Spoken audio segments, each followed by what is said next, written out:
Welcome to the Quillette podcast. I'm your host, Jonathan Kay, a senior editor at Quillette. Quillette is where free thought lives. We are an independent grassroots platform for heterodox ideas and fearless commentary. If you'd like to support the podcast, you can do so by going to quillette.com and becoming a paid subscriber. This subscription will also give you access to all our articles and early access to Quillette social events. And this week, some of you may notice that the little graphics icon representing this episode of the Quillette podcast contains a split image. If you look closely, you'll see two pictures of the same woman, this week's guest, Mary O'Connor. On the left is an image of Mary from 1979, when she was a member of the U.S. national women's rowing team. On the right is Mary, who's now a doctor by the way, in 2023, 44 years later. Now, there's a reason why I included both photos, which is also tied to the theme of this week's podcast. Back in the 1970s, Mary was still fighting traditional sexism in U.S. collegiate sports. As she'll discuss with us, these were the days when women, even elite varsity athletes such as herself, often didn't even get their own dressing rooms. It was the era of Title IX, and Mary and her classmates were at the forefront of the fight for equality, a fight that they eventually thought they'd won. But now, fast forward to 2023, and female athletes are fighting another battle, one that Mary is also at the forefront of. This time, it's biological men who self-identify as trans women demanding entry to protected female spaces, including female sports. And as we saw with the Lia Thomas debacle in swimming, the Laurel Hubbard situation in weightlifting, and Natalie Ryan in disc golf, this can lead to awkward, divisive, and ultimately unfair situations, since male bodies, regardless of their pronouns, tend to be bigger, faster, and stronger than their female equivalents. Earlier this month, Mary was among a group of former American Olympic rowers who co-wrote a Newsweek article entitled "U.S. Rowing Denies Fairness for Female Athletes," describing how the same transgender controversies we've witnessed in other sports are now coming to rowing. And Mary wants U.S. rowing, the sport's governing body in the United States, to do the right thing before it's embarrassed into action by a Lia Thomas type situation. Last week she spoke to me about her love of rowing and why the battle for fairness has always been important to her. Here are excerpts from our conversation. Miss O'Connor, I see here you rowed on the 1980 U.S. Olympic rowing team, is that correct? That's correct, Jonathan. Tell me what that experience was like. So 1980 was the year that the U.S. boycotted the Olympics that were being held in Moscow. So, of course, that was a huge disappointment to all of us on the 1980 team. And what I found particularly difficult was all of my international rowing friends that oftentimes their country followed the U.S. in the boycott, which I fundamentally disagreed with. I mean, I wasn't saying that the Russians should have invaded Afghanistan, but I think that bringing politics into the Olympics to the extent that occurred with the boycott then set a standard that has compromised the Olympics ever since. So not only the U.S. boycotted, but then other countries followed. So I felt like, my friends that were international rowers from other countries were basically losing this opportunity because of my president, and that I didn't feel that was right. Well, right off the bat, we've established that you're no right-wing zealot, because actually some people who do stand up for women's rights in the sporting area, sometimes they're attacked as being conservative fundamentalists or whatnot. How did you become involved in this controversy over gender and sex? First of all, I have been engaged in this space of fairness for women in sports since my university days. So when I was a first-year university student, I was at Yale, and I was part of the protest of the women's crew team where we marched into the athletic director's office, stripped, and had Title IX written on our bare chests and backs because there were no facilities at the Yale. Wait a sec, that escalated quickly. Can you tell our listeners what Title IX is?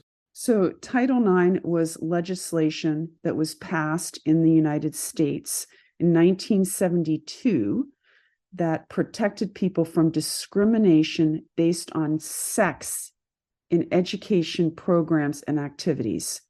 So it's very important to understand that this legislation specifically says sex. I shouldn't have to say this, but so sex is the biological indicator which is written into every cell of our body. That's correct. As opposed to gender, which is this thing that you feel you have. And how you identify in society. Right. Okay. To add more complexity to that, the Biden administration is administratively trying to change the language of Title IX to say sex and gender. If I could just bring you back to the younger version of yourself who was there in that office, if somebody had said to you, hey, a couple of decades from now, we're going to be having a similar fight. Once again, you're going to be up against men getting advantage, but this time it won't be advantage expressed as the financing of male collegiate teams. It will be biological males actually trying to get on your team. What would your response to that have been, and your teammates' response? Well, Jonathan, it was inconceivable. Back then, that was 1976. I mean, that thought would never have entered anyone's mind. It's a backhanded compliment in a way. It's like before Title IX, women's sports, the complaint was that it was treated as a backwater, it was underfunded, and they got crappy changing rooms and crappy facilities and no money. But now, at least, people on the other side of the argument, they're paying women the compliment of trying to get on women's teams. I don't see this as a compliment. When I demonstrated, it was because we were being treated as second-class citizens. And there I was at one of the best universities in the world, Yale University, with plenty of resources. And all we heard were excuses as to why they couldn't build an addition onto the boathouse to give us a locker room so we could have proper facilities. So one sec, you were on the Yale rowing team and you guys didn't have a locker room? That's correct. That's why where do you get dressed? We changed into our workout clothes on campus. We got on a bus. It was a 30-minute bus ride from the undergraduate campus to the boathouse, which was in Derby, Connecticut. We practiced. We got back on the bus, cold and wet and sweaty, and we waited for the men to shower, get all warm and dry and clean and smell good. And then we took the bus back to campus so we could get to the last cafeteria before dinner closed. So we went into the athletic director's office, as I said, and stripped. So we had Title IX written on our bare chests and back. And our captain read a statement that began with, "These are the bodies that Yale is exploiting."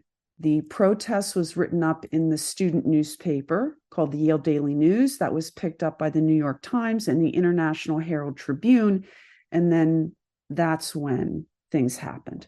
Because unfortunately, we had to embarrass the university into action. Putting aside the bizarre moment we're seeing with men invading women's sports, if you went to a university, would you now see roughly equal funding and treatment of female athletes? Jonathan, Title IX was groundbreaking and transformative for girls and women's sports in the United States. There's no question about it. Okay. Now, are things exactly equal? No. Are things dramatically better? Yes. In my rowing career, I have seen the transformation of regattas to equal representation for women and men in terms of competitive events. That was not the case when I was a young athlete. So when you were a young athlete, you'd show up at a regatta. Would it be like the women's competition was sort of a sideshow to the men's competition? Well, the women were always kind of second billed, but there were not as many events for women. We also raced a shorter course. So 1979, I stroked the United States national team women's 8 to a bronze medal at the World Championships. We raced 1,000 meters. The men raced 2,000 meters. Why were the women racing 1,000 meters? You could say there's no reason for that. Rowing evolved. The women now also race 2,000 meters, just like the men. Do you still row? Yeah, occasionally I get out on the river in a boat. I just don't have time for it, but I stay engaged in the sport through one of my children who rows and through my friends. Rowing is a funny sport because I know former elite tennis players and basketball players and football players who've sort of let themselves go physically. When I meet former competitive rowers, they all seem to be the model of fitness, even into their senior years. Is that like just part of your profession, is that you guys just never get fat? I don't know about that, Jonathan, but I think when you get to that level, and at least for me, Exercise is my stress reduction, stress outlet. I mean, it's part of my life.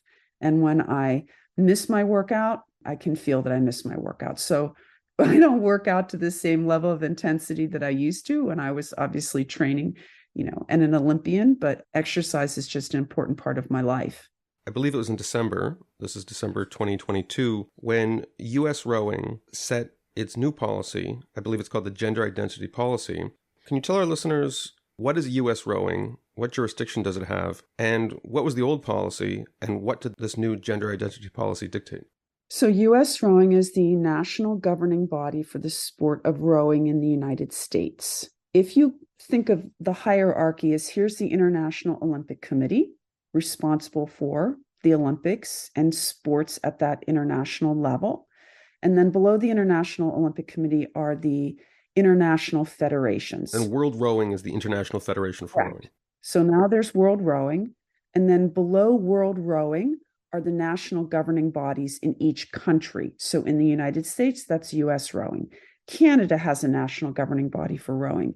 In the UK, it's British rowing, for example. Okay, so these national governing bodies are responsible for creating and setting policies that govern that sport in their country. There are also policies in rowing at the World Rowing level, right, or the International Sports Federation level. We will oftentimes see national governing bodies adopting the policies that the international body is supporting. So where U.S. rowing is saying, we will adopt the policy supported by World Rowing. So to get back to your question, in December of 2022, the U.S. Rowing Board of Directors adopted an update to their 2016 transgender policy. And I actually was completely unaware that this policy had been created in 2016. I became aware that they were talking about updating this policy. So I'm a member of a group called ICONS, which is the Independent Council on Women's Sports. And we formed a chapter, basically ICONS Rowing, and started pulling in friends and rowers and people who are interested in this topic to say, we need to reach out to U.S. rowing because the existing policy, which we then became knowledgeable about, was wrong. And the proposed updates, which I'll just cut to the chase and tell you the updates, were also wrong. So the new updated policy says that in the United States, at any level except for collegiate and elite, a boy or man can self-identify as a girl or a woman and compete in a girls or women's category. With no restrictions. No restrictions, no testosterone suppression, nothing. I'm a dude. I want to race, say, like in some master's division, 50 plus. Yeah. People think I'm 35, but I'm 54. Yeah. And I walk in and I say, I'd like to register for the female division. That's it. I'm competing in the female division. You'd have to declare at the beginning of the racing season that you are going to compete in the women's category. You would have to stay in the women's category for that half of the year. So U.S. rowing set up 2 times in the fall. So the restriction is I have to keep rowing as a woman? You have to keep competing. You have to keep competing as a woman for that half of the year. So I can't go back. So I can only switch genders twice a year. Twice a year. So if I'm gender fluid and it's like a once a week thing, I'm out of luck. You're out of luck. In terms of the collegiate and elite levels, and that's where you're getting into the delegations that get selected for the World Championships and the Olympics, what are the restrictions for those categories? So at the collegiate and elite level, U.S. rowing has adopted the policy of world rowing. And the world rowing policy is that a male, biological male, and I know that's redundant, but just to help the listeners track, because the terminology can get confusing, right? So the biological male who identifies as a woman and wants to compete as a woman has to suppress their testosterone levels to 5 nanomoles per liter continuously over 12 months. And this individual has done that, then they can compete as a woman. even though they're a biological male. That is the world rowing policy as it currently stands. Now, what is the problem with that? Here's the problem. There is no amount or duration of testosterone suppression that erases the male biologic advantage. I'm just going to say it one more time because it is the essence of this issue. There is no amount or duration of testosterone suppression that will erase the male advantage in sports.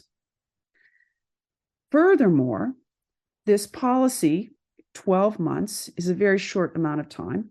There's some talk that maybe World Rowing is going to edit this policy to say that duration of suppression has to be 2 years instead of 1 year, and the level of testosterone suppression has to be lower at 2.5 instead of 5. And again, the problem with that 2 years does not erase the male advantage. There's now research that shows even 14 years of testosterone suppression does not erase the male advantage. Furthermore, that level of testosterone suppression is still higher than what is in a healthy, normal female.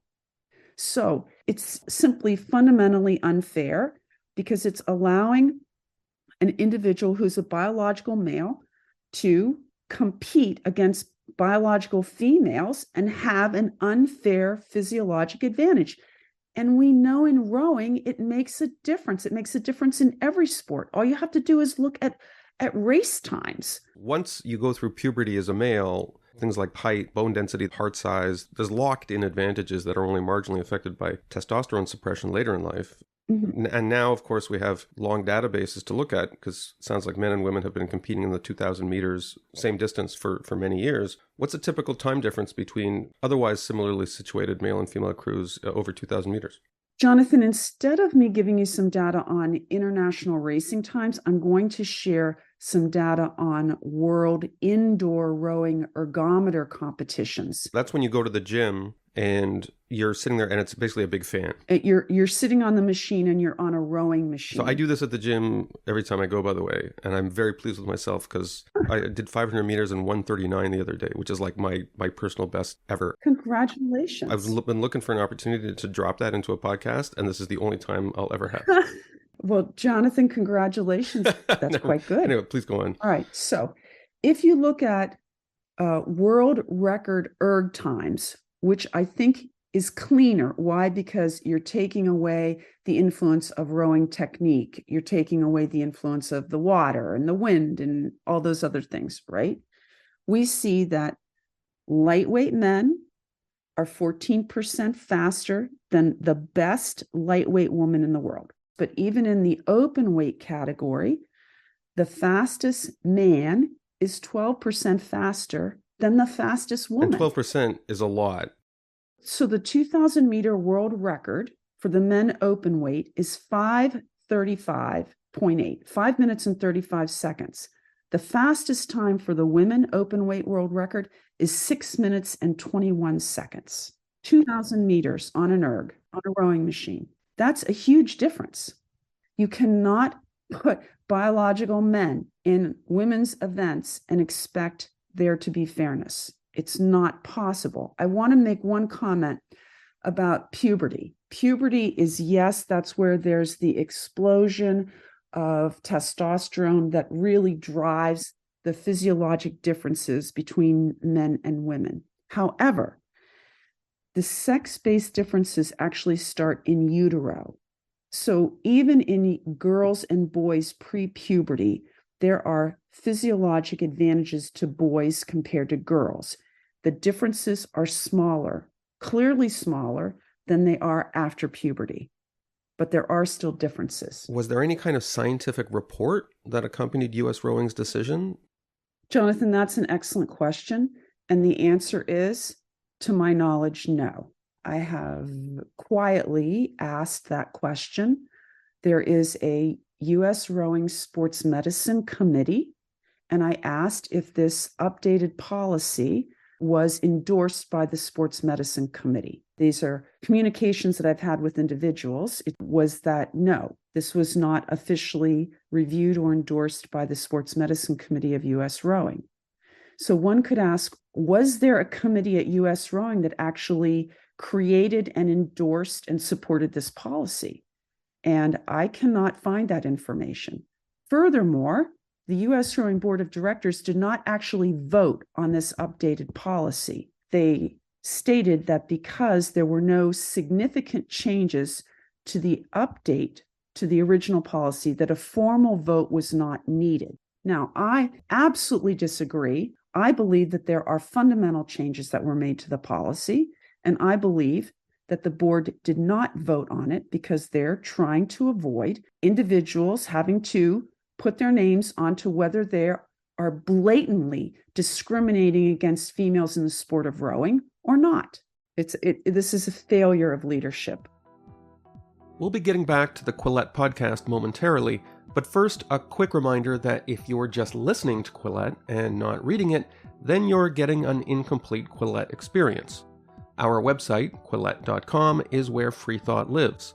This week you'll find new essays by Jesse Inman on Ukraine, Oliver Traldi on the policing of language, Jeffrey Herf on the legacy of philosopher Martin Heidegger, Iona Italia on Roald Dahl and the ethics of art, and Riley Moore on Aristotle.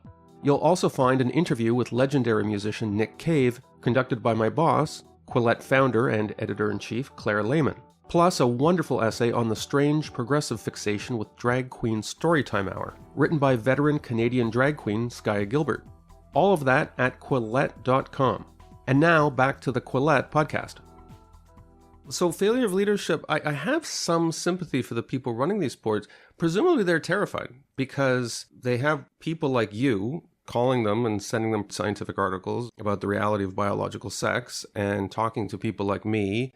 On the other hand, if they adopt common sense rules that acknowledge the reality of biological sex, the all-purpose rejoinder is, well, we need to welcome more people in the sport and you're not being inclusive. You must get that all the time. They say, oh, you're not being inclusive. I love rowing. I want everyone to be able to row. I want everyone to be able to compete.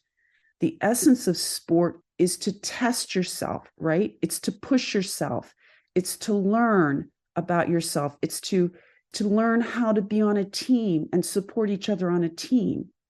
So you can have fairness and competition by saying that the female category is protected for females, and then there's an open category for everyone else. And that's how a trans athlete could compete. And so everyone can row, everyone can compete, but you cannot blatantly discriminate against females, take away the rights of girls and women to fair competition because there's a group that says, but I want to be this. Okay, I'll give you another analogy. I want to compete as a 70-year-old masters rower.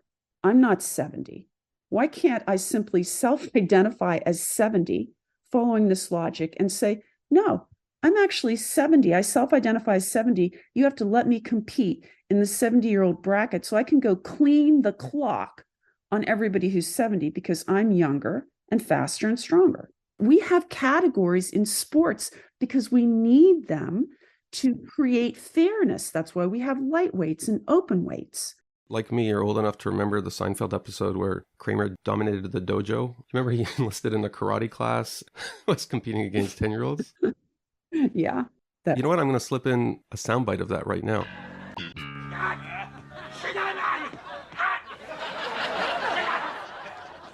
What are you doing? Well, I'm dominating. You never said you were fighting children. Well, it's not the size of the opponent, Elaine. It's the ferocity. And that was that wasn't that long ago. That was, I guess, about 30 years ago. Life seems to imitate satire in some of these controversies. But how common is this? Because one common rejoinder is that, yes, these rules are ridiculous, but there's just very few men who are going to take advantage of this because, look, they have self-respect. They're not going to take a medal away from a girl. Like, has this actually happened? I am under the impression that we have biological males who identify as female that are competing in women's events in indoor rowing and potentially in some of the masters events. I'm also aware of a high school situation. Has it risen to the level where we see higher level records being smashed by the biological male competing as a woman? Not yet, but it will happen. We're trying to avoid this happening in rowing by trying to educate the rowing community as to what the current U.S. rowing policy is, and then mobilize the community to say to the U.S. Rowing Board of Directors, this is not fair, it's not right, and we need you to change the policy. So the equivalent of U.S. rowing and swimming did act to some extent after the Lia Thomas fiasco. These things have to happen sometimes for the sport to be embarrassed and to change. Is that what's going to happen with rowing? Is that it's going to require a circus, some rower or some team of rowers beats another team by a minute or two? There's no reason to believe that won't happen. It will happen. There will be a 12 to 14% difference. Now, maybe you could argue it would be a little less because that individual was suppressing testosterone for a year. Okay, maybe that would make it a 10% difference. A 10% difference is still kicking somebody's butt. This is science. This is biology. You cannot change sex. People are born as one sex or another. There are very, very rare disorders of sexual development, which I don't think we need to get into, which can be adjudicated separately, okay? But what we're seeing now is this broader social issue of people identifying as a different gender, which, I don't have an issue with in terms of somebody working. They shouldn't be discriminated against in terms of their pay or their employment, okay? But sports has to be based on fairness and integrity. And this is destroying women's sports.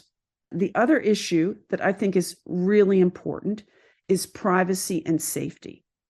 Now, we don't see the safety issue in rowing as much as in other sports because it is not a sport that involves physical contact of one athlete versus another. But the privacy issue is real. So when biological males are given entrance into the all-female locker room, and those girls have to change and shower with that biological male, that is an invasion of the girl's right to privacy.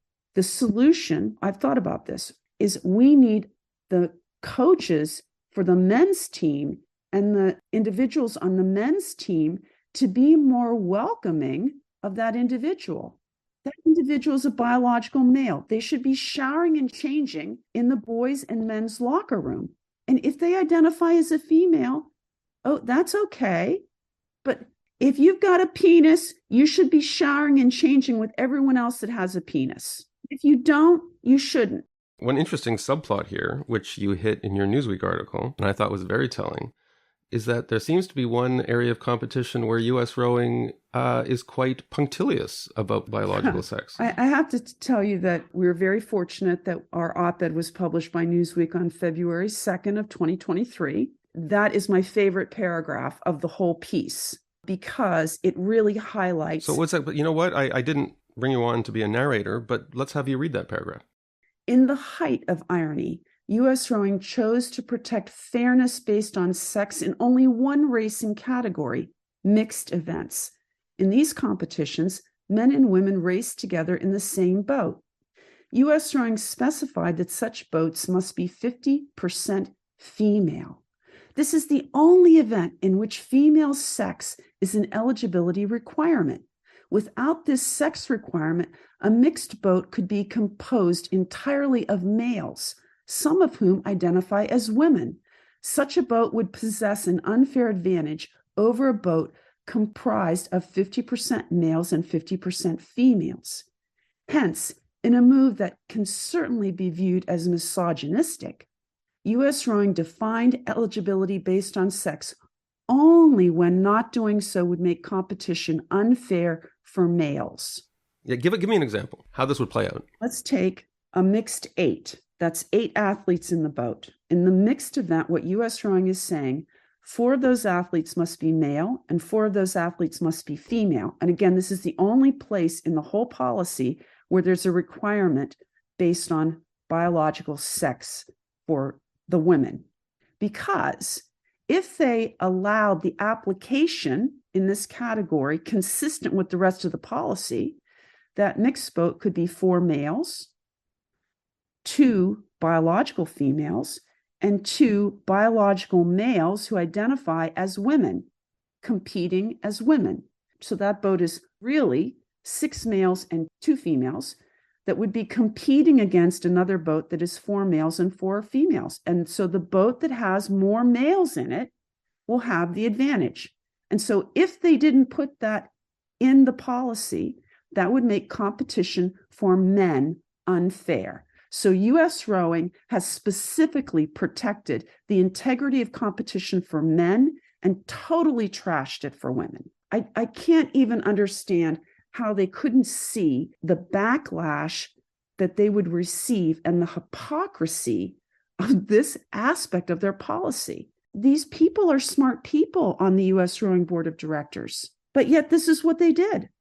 I ask everybody who's fighting this battle, have you lost friendships or professional affiliations over this? Because they often tell the same story, which is that there are organizations or people who say, look, whatever my private thoughts are on this, my Facebook group, my organization, my grant giving agency, whatever it is, we've taken the position that trans women are women and you're off message on this. And I'm sorry, I have to shut you off. Have you experienced any of that? Yes, to some degree, Jonathan, I'm sorry to say. So there are women that I love, that I respect, former teammates of mine, that don't agree with this approach. And their philosophy is, there's so few of them, just let them in, just include them. And when I actually brought this up at an event where I was with several of my teammates, I was really disappointed with that response from so many of them.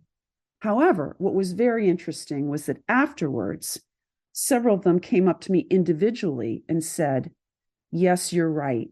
That's the right approach. And those that were involved in sports acknowledged that athletes that they had, particularly in contact sports, did not want to be competing against biological males, that they recognized that they had an unfair advantage in competition and that there was a greater risk of injury to that female athlete, which would take her out of the game.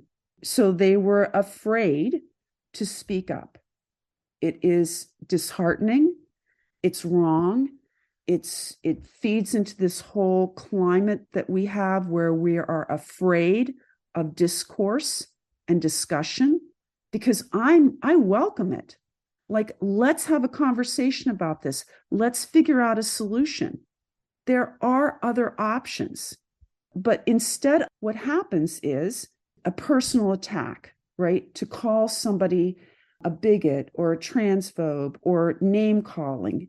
If your position is so strong and so right, let's have an honest debate and put the facts out, because I am very confident in my facts. Mary O'Connor is a doctor and was a member of the 1980 U.S. Olympic rowing team and chairs the Independent Council on Women's Sports rowing section.